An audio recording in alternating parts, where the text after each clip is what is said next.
charges. Yes, they related to a lack of unanimity, to a deadlock about charges, but count 2 by itself, read vertically, had multiple charges. Horizontally, there were 3 separate counts. There was ambiguity. The trial court didn't realize it. The trial court erred in not allowing what Taylor and Stewart mandate as imperatives before there was a ruling of manifest necessity. No opportunity for a defense lawyer to make arguments about options to the declaration of mistrial, and I contest that there were at least 3 viable options that Stewart, Taylor, and all the cases of this court mandate be, quote, carefully considered.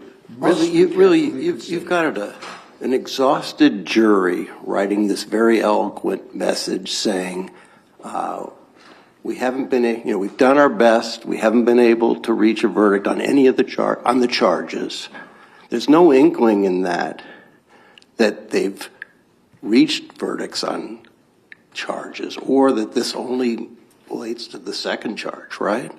Facially, there was the words charges and the words in deadlock. There's no inkling of what's going to happen with this motion for new trial, right? Everyone thinks the jury's done its best. It's exhausted. It's tried every option, and everyone's resigned to trying the case again. I understand something happens later, but at least at that point, is it really a mistrial? I mean, is there an error to declare a mistrial? I would respectfully disagree that everybody concurred that there was only one reading of this note when the defense had no opportunity, despite the clear jurisprudence mandating that they be given an opportunity to be heard. Did the defense have an opportunity when there was a discussion about scheduling after the jury was sent into the room? Once the judge discharged the jury, once the judge thanked them and said the case is over, the failure to make an objection was futile. It was unnecessary. What about the case of Commonwealth versus Enid Brown, where the jury was sent? The jury goofed, essentially. There was a miscommunication between the clerk and, you know the case. The jury was discharged, sent into the jury room, and then we said it wasn't error to bring the jury back after discharge to clarify the verdict. And had the jurors that signed that or that made these representations starting the very day after the announcement of the mistrial, if they had told the judge? I guess the point I'm asking Mr. Weinberg is there was a time period, and I get your point that it was hasty to not have consulted with the attorneys before bringing the jury in. But be that as it may, after the discharge of the jury, I'll talk to you later, as most judges do, the lawyers then talk about a scheduling conference and timing of it. Wasn't there an opportunity at that point for the attorney to object and say, this is what should happen, these are my thoughts? There was an opportunity, but not a responsibility. The law in this case, starting 39 years ago with Stewart, places the heavy burden on the Commonwealth, which wants to re-prosecute a citizen in the face of the decision of the first jury, to recommend alternatives to the judge. And the trial judge found consent, in part based on the failure to make an objection. And I think we cut you off when you said there were 3 things that could have happened. Could you please tell us what those are? Yeah, one is the trial judge receiving this note, and remember, didn't read the note to the defense, didn't give them an opportunity to be heard, said bring the jury in. The jury comes in seconds later, 30 seconds if the court were to look at the video, which has been relied on by my brother as well as the trial court. The judge could have said, I've received this note. Does it relate to all or just some of the charges? That's not a coercive question and has no capacity to coerce the jury into redeliberating. It would illuminate the implied ambiguity which is illuminated by the jury declarations, that there were 2 ways to interpret the note. Don't you think we're supposed to assess the judge's decision-making or thinking in the context in which it occurred, which includes 2 previous notes reporting impasse, You argued very forcefully below that the jury had reached an impasse and for the Tui Rodriguez charge to be given. Yes. I'm assuming you made that argument in good faith. The argument was made in good faith. Yes, and there was no information intervening the second time you made that argument, no additional information about the jury's thought processes between that second note and the third note. I would respectfully suggest that when a defense lawyer asks... I'm not asking for an argument here. I was going to ask you for a reference to the record to indicate anything that happened in between the third note, the second note, and the third note. Yes. That would indicate any less of an impasse between the first, second, and third notes. Yes, what happened is that... I'm just looking for a record site. The record is the jury went out and deliberated for several hours, subject to a TUI instruction, which is designed to encourage a jury to reach a verdict when they've declared an impasse. Right, so I understand your answer to be there's nothing in the record to indicate that they were at any less of an impasse than they were when they sent the second note. No, and I would contend that all three notes are ambiguous. The defense... That was not the argument you made below. The argument made by trial counsel was to argue not for a mistrial. They never asked for a mistrial. I understand, but there was no argument that these notes were ambiguous down below, correct? Down below at the trial court, yes, the argument made on the motion to dismiss was that there was ambiguity. Not at the motion to dismiss, at the time. They had no opportunity at the time to... First note, was there an argument made concerning ambiguity in response to the first note reporting impasse? No, there was a request for TUI. Was there any ambiguity argument made in response to the second note? There was a request for TUI. But the only time that I suggest matters is the third note where they had no opportunity to make that argument. Why would that be? Why would we just focus not on the totality of the three notes, but just the last note? Why is that, in your opinion, or actually citing any legal authority, why would that be the critical moment? Because before that, there's at least an impasse on one count, and there is no obligation on a trial court in terms of timing when to seek a partial verdict. When Judge Discaziano asked me for what the three alternatives are, one of the alternatives was simply to ask the jury what it meant. The second was to apply Rule 27B, which says before a mistrial, a court may request of a jury whether or not they've reached any decision on any of the other counts. The reporter's notes... At the moment of the declaration of the mistrial, what suggested in the notes, the three notes, that there was any agreement as to any of the three charges? Facially, they said they were at an impasse, and the court has an obligation to carefully consider all alternatives under Taylor and Stewart. There's no evidence on this record that the trial court made that consideration. Well, after the first note, she asked counsel and the prosecutor, what do you think? And I thought defense counsel argued they've exhausted their review of the evidence, and so give the Tui Rodriguez, and the prosecutor said, not yet. And she said, yes, not yet. And then there was the second note, where again, they report that they're in an impasse, quite eloquently. And again, at that point, the prosecutor says, don't give the Tui Rodriguez, and the defense counsel says, yes, go ahead and give Tui Rodriguez, and she considers that alternative and gives the Tui Rodriguez instruction. Yes. Now we have the third note. We've really tried on all the charges. Some of us agreed that beyond a reasonable doubt, that the elements of each of the charges have been established. Some of us do not. And at that point, she's considered the alternatives. Let them continue to deliberate, give the Tui Rodriguez, and the third time, it sounds like that everybody's in an impasse. That's all the information she has. And that's part of the perils of not providing counsel with an opportunity to be heard, which is what was required. Because we don't know that the jury notes 1 and 2 didn't also relate to one rather than three counts. What the defense wanted was a verdict. If you want a mistrial, you ask for So one. your They rule asked would for a be 2 years. that anytime there's more than one charge, the judge must ask, when the jury reports back that they're in an impasse, the judge must then ask, well, are you at an impasse as to count 1? Are you at an impasse as to count 2?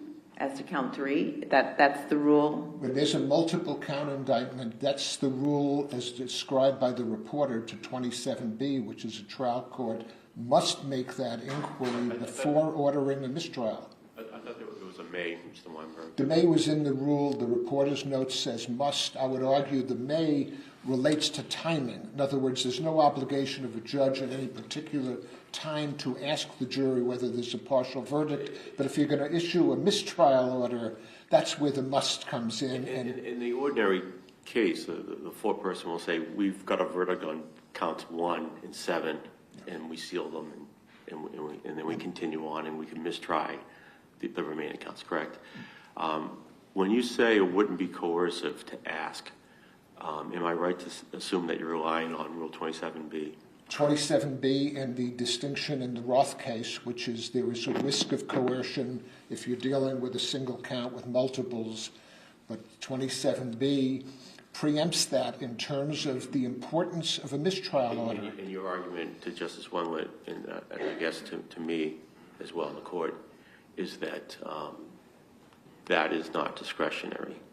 My argument is that given the core values of double jeopardy, that unless the defense consents to the mistrial order, the court has to comply with the guidance, the principles, the mandates of Stewart and Taylor, and here they complied with neither one of them. And that's absent any other evidence as far as the deliberations go and the notes that there's an agreement, or at least partial agreement on a particular verdict, correct? Yes, those notes were subject to one of two interpretations, and given the obligation of a trial court to consider all alternatives, including the alternative post-TUI of seeing whether the jury wanted to deliberate on any one of the 3 counts, which is part of the statute, I think it's 268-34C. That's a third alternative. Here the problem is the record doesn't reflect the trial judge's consideration As a matter of of these fact, were alternatives. there 3 separate verdict forms? There was actually more than 3 verdict forms because the verdicts on count 2 had multiple, they had 3 different options. Count 1 and 3, were there separate verdict forms for those? I believe there was separate forms, but there was, guilty, not guilty, count 1, count 3, and count 2. There was supplemental instructions and an amended verdict form to make sure the jury had options that were consistent with the law of the SJC as to how you deal with lesser includeds. Can I ask, sorry, so I'd like to ask, the judge says she can't ask the questions that you're saying she could without interjecting herself into deliberation. So let me read what she says. While the defendant contends that the conflict is reflective of the fact that the instruction given to the jury by the court were confusing, determining whether this is true would necessarily require inquiring into the back and forth among the jurors during deliberations. Can you tell us how? Yes. Why? How would she do this? She doesn't envision a way that she could ask the questions you're talking about without requiring them to explain whether they took votes, how they took votes, what the votes were. Just tell me what your thought process is on that. My thought process, one, is that this court has the option of essentially informing the court what questions could be asked, and 2, if we're going to delegate... Require follow-up questions. And unlike extraneous influences where you can say, okay, we only want to inquire about whether there was a racist statement made or something to that effect, this is different. We're going to have to require what their votes were and how solid they were. Isn't that going to get into deliberations inevitably? I think you could ask about the results of deliberations. I would design it by saying an instruction to the jury to not disclose the content or your processes of deliberation, but I want to ask you the following questions. 1, did you take a vote on count 1? What was your vote? Was the vote unanimous amongst other jurors? Was the vote final? Was it ever reconsidered or That rediscussed? question, was it final? Isn't that gonna, the jury can change its mind, right? Could, but there's no. But isn't that gonna result in asking that type of question? When you say final, if you don't get your way on 2, is it final? Was it ever reconsidered?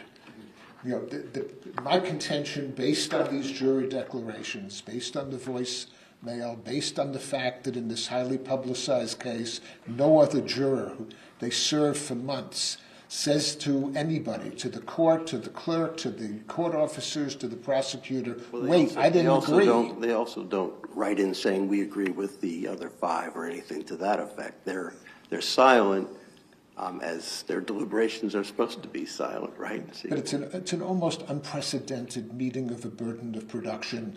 If this was a Sixth Amendment issue, the jurisprudence of the court would compel a post-jury inquiry. The Fifth Amendment values are just as important. Questions can be designed, whether it's final or was it ever reconsidered, that would demonstrate what we contend. These were final votes. This was the end of counts 1 and 3. It's exactly what Juror D says. We went to the bus and says no one's ever going to know that we voted to acquit. Isn't that part of the problem? And isn't that what Bluford counsels against? Because you keep saying that whatever was done on counts 1 and 3 were fixed. And despite the fact that there was potentially still some uncertainty about where the folks were on count 2, that could never change in the continuing deliberation about count 2. And isn't that what Justice Roberts was talking about? The deliberations weren't finished. They weren't finalized. And you keep using that term. But there's still opportunity for folks to change their positions in the context of the continuing deliberations on count 2 and its lesser included. So what's your best authority to say that it was fixed for all time and for all deliberations, and there was no opportunity, particularly when we don't know that no one, to Justice Kafker's point, has called and said, hey, me too, we believe the same thing, for the court to say that this is what it meant for all time? So, and the answer to the question, and I understand the question, in the Bluford case, you know, we had the return under Arkansas law, which prohibited partial verdicts. The jury said that they'd reached a decision, they were sent out again, and then they said they had changed that decision and were at an impasse. In this case, a post-jury voir dire can ask about whether or not you took a vote. Was it unanimous? That doesn't intrude on the values of 606B. Was the vote ever reconsidered? Was it final? But that's my point.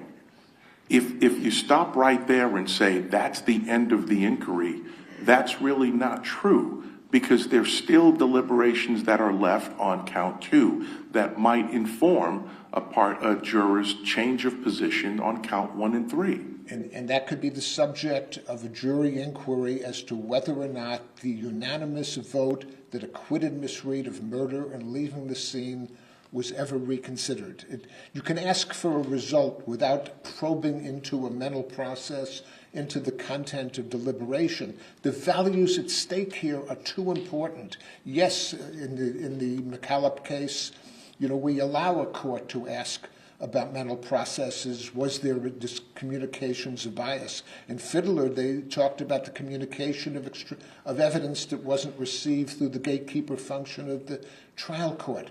This is important. Miss Reed was acquitted by those jurors, and we should have the opportunity, not acquitted, we contend a unanimous vote.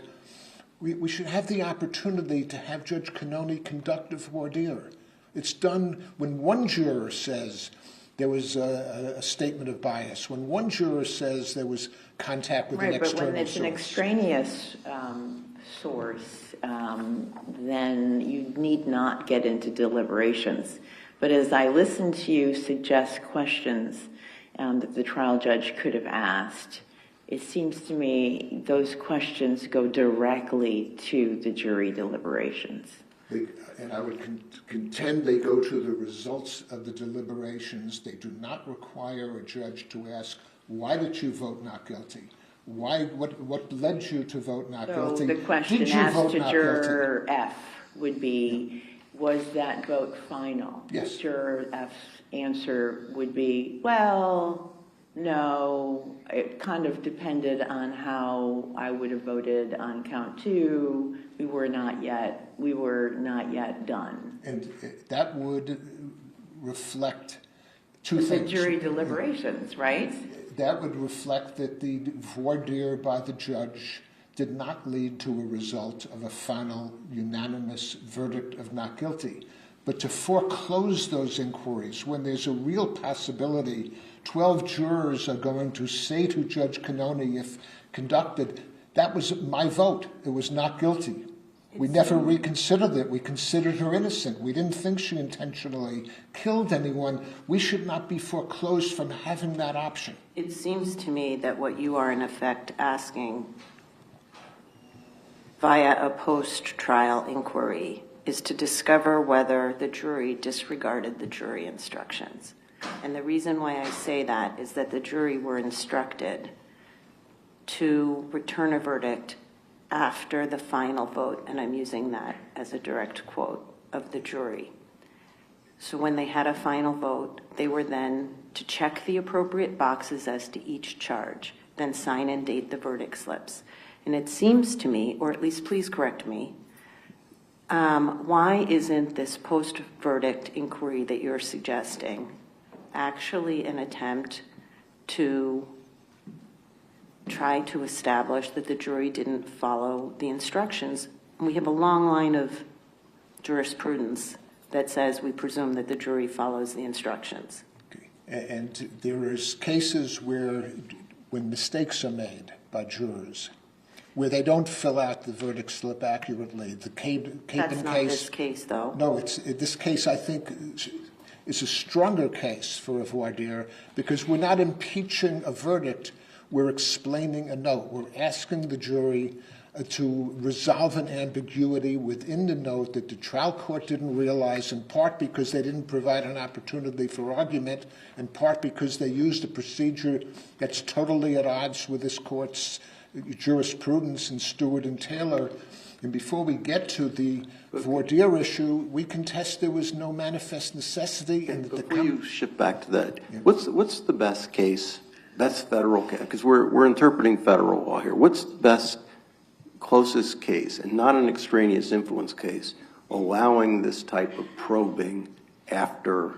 If we want to go back and read one case that's going to do what you want us to do, what's the closest case? It's actually a Mississippi case. I think it's named Martin versus State that the amici brief brought us to, where they read the newspaper. It's a state court case, right? Yes, it is.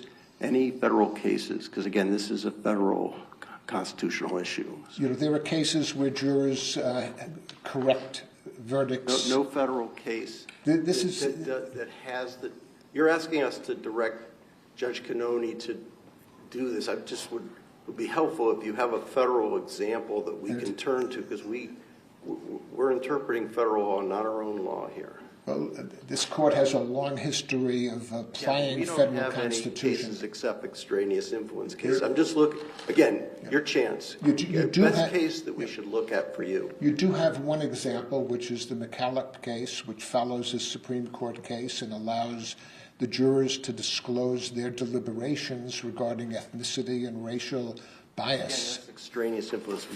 That's different. It's internal to, I think it's closer to the core of 606B. No federal case we can turn to, for example. Nor has the prosecutor come up with any case to the contrary. This showing by this jury, it's not going to open the floodgates for post-voir dire. Well, actually, that was my question. What's the limiting principle here? It sounds like if ever a juror comes back to the defendant and says, hey, you know, that's not really what happened, then we open it up. This would not be a case where a juror has second thoughts, is reconsidering, didn't think she was, you know, he or she was listened to in the jury room. These are representations by 4 jurors that were unequivocal, unconditional. They said we reached a final verdict of not guilty, and so the jurors submitted affidavits? The jurors would submit affidavits. If we asked the judge, if you're not going to accept the lawyers' affidavits, please authorize the lawyers to go back to the jurors. But we didn't want to walk near the boundaries of 606B.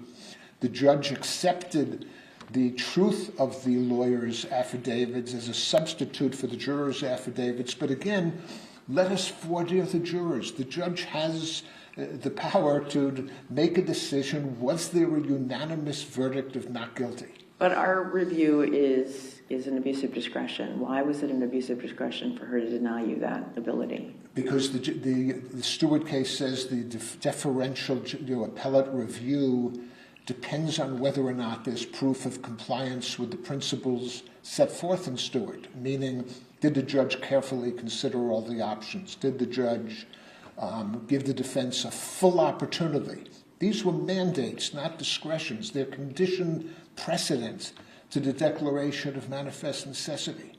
It simply wasn't followed in this case. It wasn't followed the basic rules of Floyd P., which is when a jury gives a note, you share it with counsel, you listen to counsel, you get their views. We don't know whether counsel would have advised the judge about 27B, or would have asked the judge to ask the jury whether to... Counsel, can I go backwards on that? Sure. Because part of I don't know what part of this goes into the calculus, but you have two extremely experienced trial lawyers. No one in that room would ever think, potentially, a mistrial may be declared after Tui Rodriguez is given. There isn't any lawyer that's worth their salt that wouldn't think they might get a mistrial on this. So you know where the puck may be going when it comes to giving the Tui Rodriguez. And you say that there was no manifest necessity for this and no opportunity to be heard. How do we factor in that you've got to know that that's going to be on the table? Is that a mistrial? And what obligation is there on counsel to say, hey, before you declare a mistrial, let's talk about alternatives to that? So let me address that. Judge comes in, deviates from her prior practice where she gave counsel a full opportunity, announces to the defense lawyer there's an impasse, bring the jury in. If Your Honors would accept the audio video that, again, the district attorney has relied on, it's about 30 seconds till the jury comes in, but you hear a door open. Defense counsel don't know what's in the note. It hasn't been read to them. They don't know what the judge's intentions are. They don't know whether they'll be invited to come to the bench to discuss it. They have to be surprised they weren't given an opportunity. They hear a door open. The jury could come in 5 seconds, much less 30, and I stand before you with 52 years of trial experience to say no competent defense lawyer would risk the wrath of a judge or jury by interrupting that process, by making objections. So the judge said they're at an impasse, bring in the jury? Bring in the jury, and you can actually hear a door open. Okay, So and you have 30 seconds to object? But you don't know that it's not 5 seconds. You don't know the door's not open. You don't know the You jury can say, can't Your hear. Honor, may I see you at sidebar? In this case, that's happened repeatedly? No? Here, the defense lawyers did not know what the judge's intentions were. They didn't know what was in But the they note. did know that the jury had reported to her that they were at an impasse. They were an impasse. Bring the jury in. Yes, that was possible. But to What was extinguish, possible? to ask to go to the bench, but Yes. this court... And did that happen? No, but neither did it happen that the prosecutor, who this court says has a heavy burden because they're the sovereign, they want to re-prosecute somebody after a mistrial, to subject them to the perils of a second prosecution. The trial court did not impose a burden on the prosecutor. They have more of an obligation in double jeopardy law to raise options to a mistrial. And I don't think it's fair to conjecture consent or to penalize a defense lawyer when they have been relying on a procedure that's lawful, where defense lawyers have a full opportunity to be heard. They don't know what's in the note. She doesn't need the consent of the defense to declare a mistrial. She needs to determine that there was manifest necessity for a mistrial, After a correct? careful consideration of all alternatives and after giving the That may defense an explain why, opportunity. perhaps, the judge did not inquire, was because given, I don't mean to replow the same territory, but this was the third note. It was the third note, but it was a note that demonstrated, because of the deliberations between the second and third, that the defense didn't want a mistrial. They wanted a verdict. Mr. Weinberg, are you aware of any cases, or can you let me know if there are any cases where the judge gives TUI, Yep. and then the jury comes back and says, we're deadlocked, as articulate as this jury was or not, and then the judge does something different other than just declare mistrial? Well, the statute itself says the judge has no right to obligate the jury to redeliberate, but every right to ask the jury whether they would consent to continue deliberations. And here I contest. But here, the jury said to continue to deliberate would be futile and only serve to force us to compromise these deeply held beliefs. Right, and in the face of that, do you think give it the old college try is okay? I think that the judge had alternatives that the record does not reflect were carefully considered, including, is your deadlock on all three counts? Would you consent to deliberate on any count that you've not reached an irrevocable deadlock? Questions like that are not coercive. Questions like that would have actually given the illumination post July 1, and I'm not arguing that that provides proof as to what the process was on July 1. And the statute, again, is a may, correct? The statute says, 27B says a court may make that request, but the Stewart and Taylor rule require careful consideration. That at minimum was an option not considered. The careful consideration is basically all that has gone on as far as the length of deliberations, a number of notes, et cetera, and what the notes say. That's part of the calculus, correct? Yes, the judge made her own judgment, and I'm not saying the judgment was irrational. I'm saying that she would have been aided by counsel. The law required she give counsel an opportunity to be heard. There's no evidence in the record she considered any option except to declare a mistrial. That contradicts the clear jurisprudence of this court, and I contend it contradicts the core protections that double jeopardy give to a defendant against being re-prosecuted, which the Supreme Court has said carries with it the risk that an innocent person can be convicted, the ordeal of a second prosecution. This court has given procedural guidance, conditions precedent. This is what the words are must. 27B may be discretionary, although we argue the reporter's note in combination with Taylor required that inquiry about partial verdicts. This court has told the judges ordering a mistrial is irrevocable. And you need to go through certain procedural conditions precedent, and the judge did not. And I respectfully submit that extinguishes the principal basis to say there was manifest necessity in this case. There was never a knowing and intelligent consent. The defendant never asked for a mistrial. And at minimum, secondly, we strongly ask this court to extend the Sixth Amendment jurisprudence, where you allow jury voir dires into the Fifth Amendment. The Fifth Amendment is as important as the Sixth Amendment, and a jury voir dire conducted by an experienced judge can determine whether or not there was a unanimous and final verdict of not guilty on 2 counts, one of which carries with it life imprisonment. I thank you very much for the privilege of appearing before you today. Thank you. Okay, Attorney Schillinger.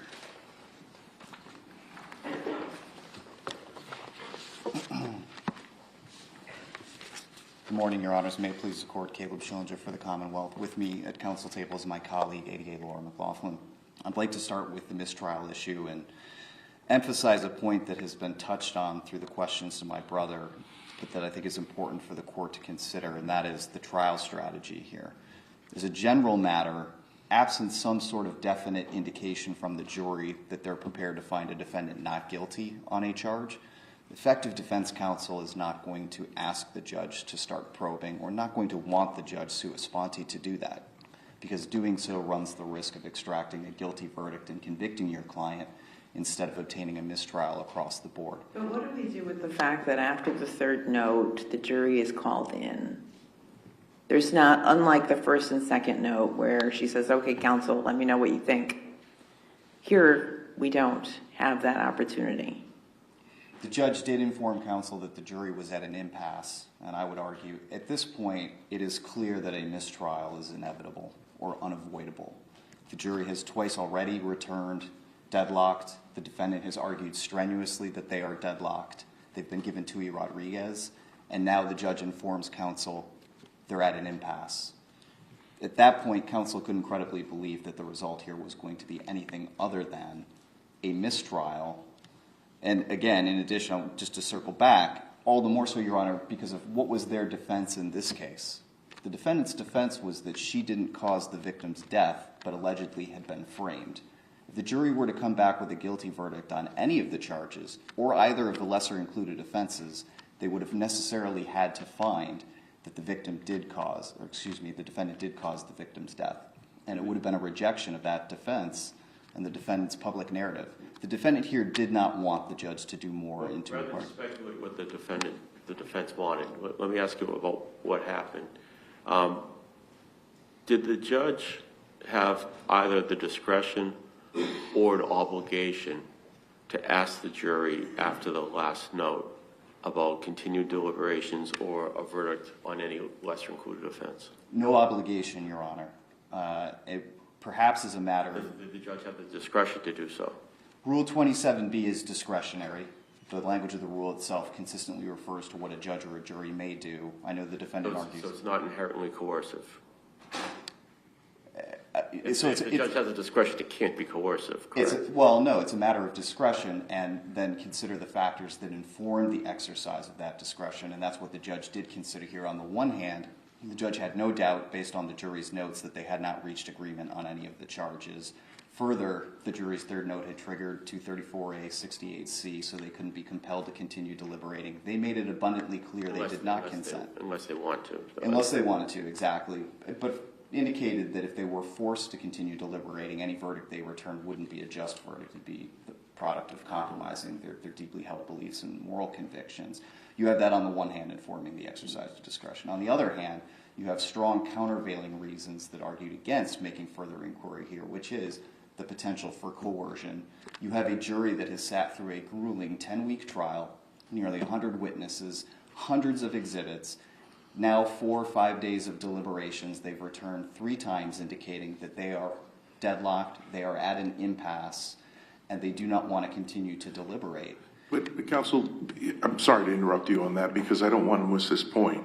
But wouldn't that go to the calculus of manifest necessity? Because all of those things seem to be the reasons why you would tell counsel about the last note and say, what do you think? Because you have gone through this 10-week trial. You have gone through the impanelment process. You've spent a lot of time, energy, and money, anxiety, and angst in this trial. Why, when we talk about what potentially we could do short of saying, mistrial, let's start again? Yes, certainly, Your Honor, and I think, in hindsight, seeing, the quote-unquote remarkable turnaround of the defendant's position, would it have been better, would it have been preferable for the judge to take that extra step? Perhaps, and another judge might have done that. But here, given the progression up to the third note, and in particular, given the defendant's response to each of those 2 prior notes, I think the judge could reasonably conclude the jury is at an impasse, there is a manifest necessity for a mistrial, there is nothing more to be done here. And in fact, in her order denying the defendant's motion to dismiss, the judge did say a mistrial was inevitable. You can't find consent, right? If you don't ask, the consent is out the window, isn't it? I don't agree, Your Honor. Really? You find consent through the lack of an objection here. Even the burden of proof is on the Commonwealth. There's no opportunity whatsoever for the defense counsel to raise anything. I get you may have manifest necessity, but I don't see how you can get consent when they haven't been consulted in any way.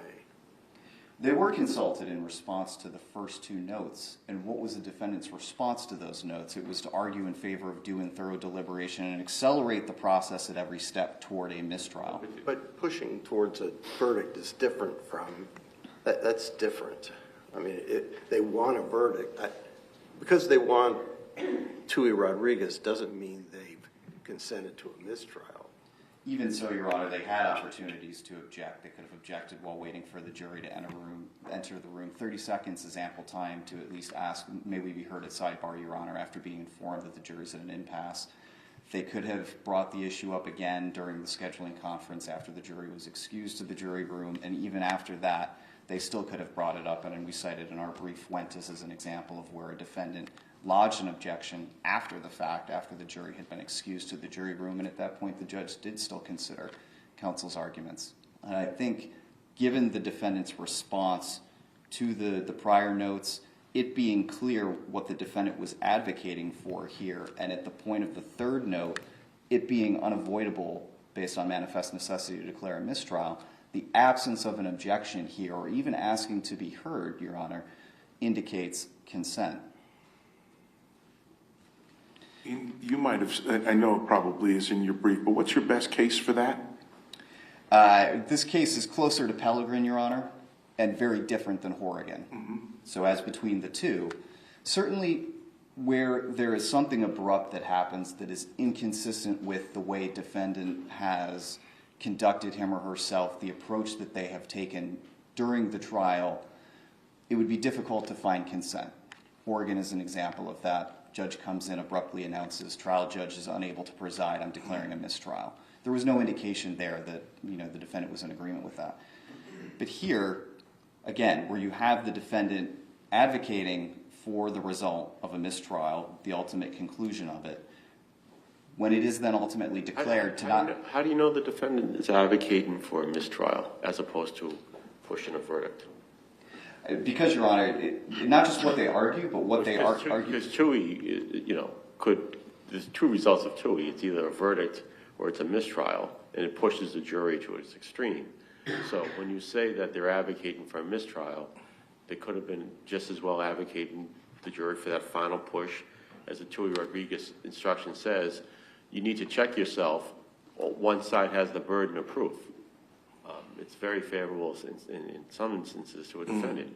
So how can you stand up here and say that they were pushing for a mistrial? Perhaps as to just Tui Rodriguez, although as a practical matter, as Justice George has pointed out, experienced defense counsel understand that there's not going to be a mistrial before that instruction has been given, or very likely. But set that aside, Your Honor. Well, I think experienced counsel know that you're most likely not going to get further deliberations, but counsel also know that it could very well, it's a flip of a coin. It could be a verdict or it could be a mistrial. Right. On top of that, Your Honor, I would point to, in response to the first note, the Commonwealth argued against a finding of due and thorough deliberation. Hasn't been enough time, let the jury continue to deliberate. Already at that point, the defendant was prepared to argue there's been due and thorough deliberation. I think the exact quote is, we believe there's been sufficient time. Disagreed with the Commonwealth's reading of the note from the juror that there might still be the possibility of reaching a unanimous verdict, arguing they'd already exhausted all manner of compromise, all manner of persuasion. So, and then again, in response to the second note, again argued there's been due and thorough deliberation. Those arguments are pushing to the point where 234A 68C is triggered, and the jury cannot continue to deliberate, and a mistrial will have to be declared unless they consent to further deliberation. I think it's safe to say that they were pushing for a TUI instruction, correct? Yes, they asked for that as well in response to both notes, Your Honor. Do you need consent in order to win? No, Your Honor. There was manifest necessity for the declaration of a mistrial here. And so absent the consent, you can just, you think the manifest necessity existed? Yes. I don't think that the judge abused her discretion in declaring a mistrial for manifest necessity based on the jury deadlock in this case for the reasons that we have discussed and were discussed with my brother. But, counsel, we also have, and not necessarily in this context, but we have in cases where there are evidentiary issues where we have found that the trial judge abused their discretion when they didn't utilize something that they could have. And so in the record here, where there, again, it's not necessarily prescriptive, but there's 27B that says may, there's other things that could have been done short of declaring a mistrial, is there could be an abuse of discretion because there's nothing to suggest that she went through the progression of what she could have done short of declaring a mistrial, which directly goes to not giving defense counsel an opportunity to say, hey, we've got all our heads in the courtroom. Let's all collectively think about this, and perhaps we can all come to some other vertical other than declaring mistrial. Yeah, and I think it's clear from the judge's order that she was cognizant of at the time of these countervailing considerations, looking to the jury's notes, the lack of any indication of agreement on the charges, balanced against the risk of coercion, the defendant's trial strategy, and the fact that the defendant had not been advocating for the judge to do something more. I think it's clear that the judge was aware of these considerations and balanced them in a way that was not an abuse of discretion. Might a different judge have reached a different outcome here? Perhaps. But the judge's determination here, which is owed some deference, if not an abuse of discretion, was not outside the range of reasonable outcomes, given the jury's notes and these other considerations, Your Honor. You don't think it would have been coercive to say, come on, jury, I know you say that you're exhausted, that any further deliberations would force us to compromise these deeply held beliefs, but did you reach a verdict on count one? I do think that would be extremely coercive, Your Honor, yes. And I would point the court to footnote 5 in Ray versus Commonwealth, where this court said or noted there may be a prevailing practice among federal courts about inquiring individually of jurors as to whether they're truly deadlocked or perhaps further inquiry, but that is not the prevailing practice here in Massachusetts and is not an encouraged practice, particularly because of the risk of coercion. I take it Rule 27 there's no discussion of Rule 27 at any point during the deliberations or sort of preparing for the deliberations, right? When we read through this whole record, we're not going to find any indication it was on anyone's mind, right? Correct. But so I see your point on the note is so compelling that they've worked this to the end. But then the problem comes when we get this new information that's somewhat inconsistent with that they've, I mean, the key sentence, some members of the jury firmly believe that the evidence surpasses the burden of proof, establishing the elements of the charges beyond a reasonable doubt. Conversely, others find the evidence fails.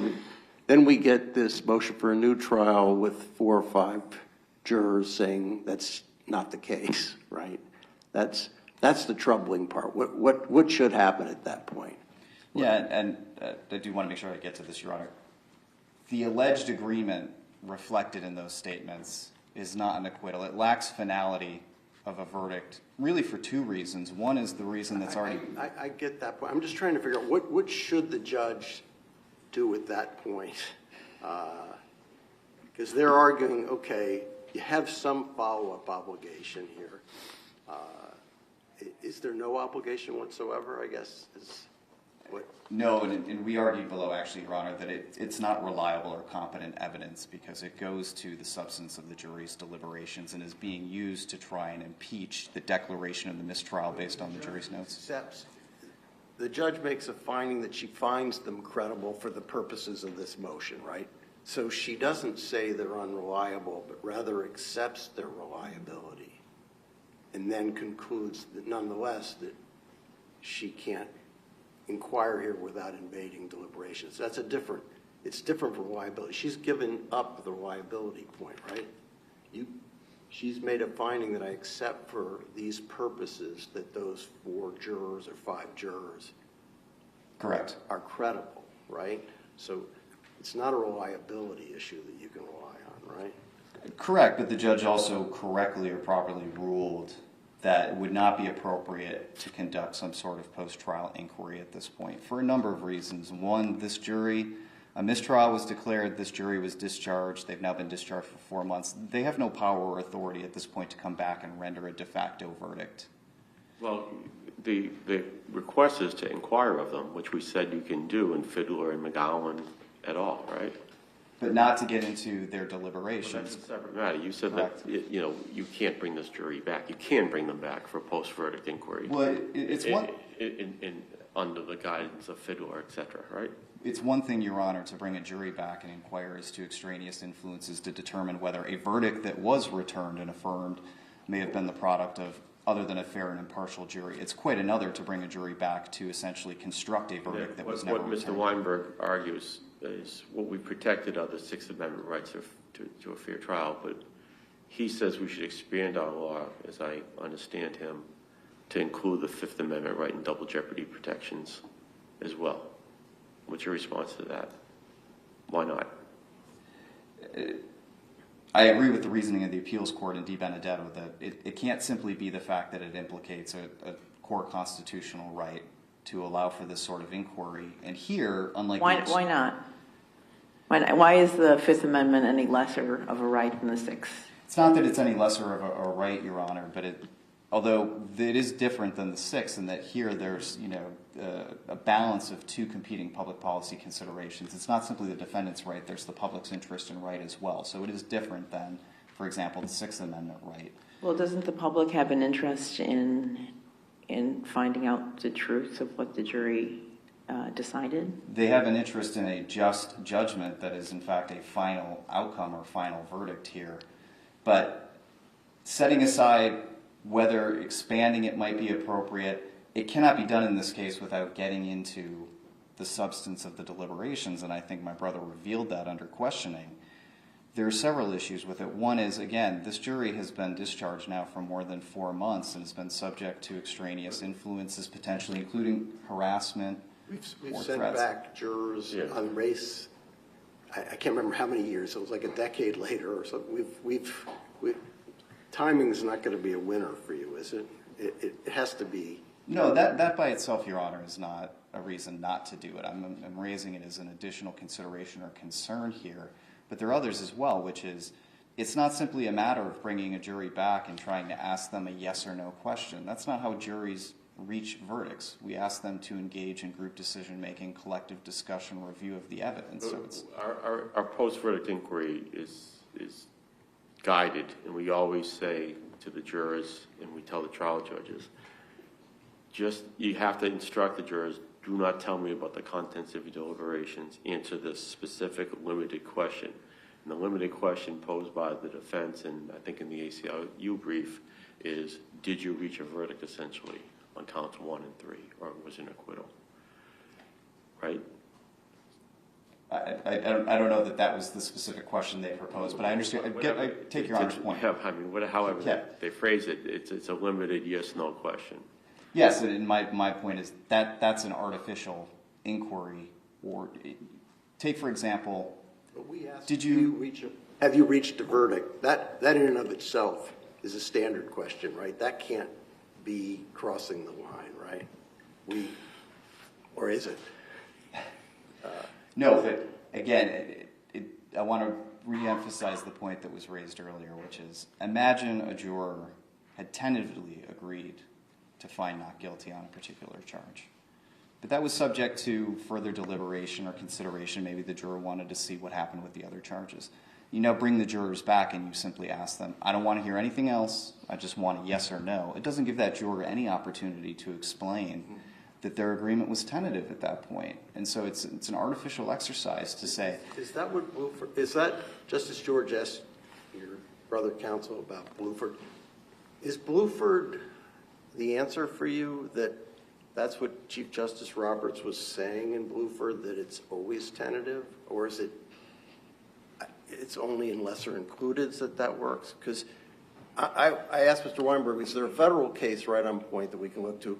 You at least have Bluford. Is Bluford controlling? And it's the Supreme Court. I would argue that it is, and I actually take it one step farther, which is not only is there the concern that was raised in Bluford that the perceived agreement or unanimity here may have been the product of a very early discussion subject to further deliberation, but jurors are free to change their mind and change their vote right up until the verdict is affirmed and recorded. They could vote guilty, walk into the courtroom, and at that point change their mind and say, you know what, I think the defendant is not guilty. So even if, like counsel wants to argue, this was a final vote, this was a final decision, you still can't rule out the possibility that any juror was free to change their mind had they been required to go through the full exercise of rendering and affirming a verdict. Can I ask, Is their argument what Justice Sotomayor wrote in dissent in Bluford, or is that different? To characterize counsel's argument, I think that they are relying on that for the notion of there being an acquittal in substance, not form, although if you look at the cases Justice Sotomayor cited for that proposition, they're all cases involving judicial rulings. They're not jury determinations. I'm not aware of any federal authority that supports the proposition that there can be an acquittal in substance but not form, or I guess more to the point, says that a state cannot impose the requirement that a verdict be affirmed and recorded. I think, if anything, Bluford acknowledges that that could be a perfectly legitimate requirement where it said, you know, take the defendant's argument here on its own terms. It wasn't a final result, quite apart from the requirement to render a verdict or a judgment. So I think Bluford does support our case, Your Honor. I just do want to emphasize that it's not only just the possibility that there could be a change of mind during the deliberations itself, but even after that. is Bluford limited to lesser included, or is Bluford broader than a lesser included opinion? I don't read it that way, Your Honor. No, I read it as the general proposition that there are multiple charges, whether they're lesser included or not. Jurors remain free to go back and revisit a prior vote. In fact, I think the court said that although Arkansas was an acquittal first jurisdiction, nonetheless the jury remained free to go back and revisit a prior vote because that's what jurors do, and it wasn't inconsistent with the instructions. I want to emphasize one other point, which is, at most, what we're talking about here with these juror statements is a snapshot of the jurors' deliberations, but you cannot short-circuit the verdict requirement and rely merely on such a snapshot. And it's important because it protects defendants, too. You could imagine a different scenario where a juror comes forward and says, notwithstanding the declaration of a mistrial, we all took a vote, and we found the defendant guilty of murder. If the Commonwealth were to come forward and say, effect should be given to that vote, there can't be any serious doubt that the defendant, whether in this case or in a future case, would argue that is not a valid verdict and shouldn't be given any consideration. Unless Your Honors have any other questions, Commonwealth would ask that the defendant's petition be denied. Okay, thank you very much. Thank you. Court, all rise, please.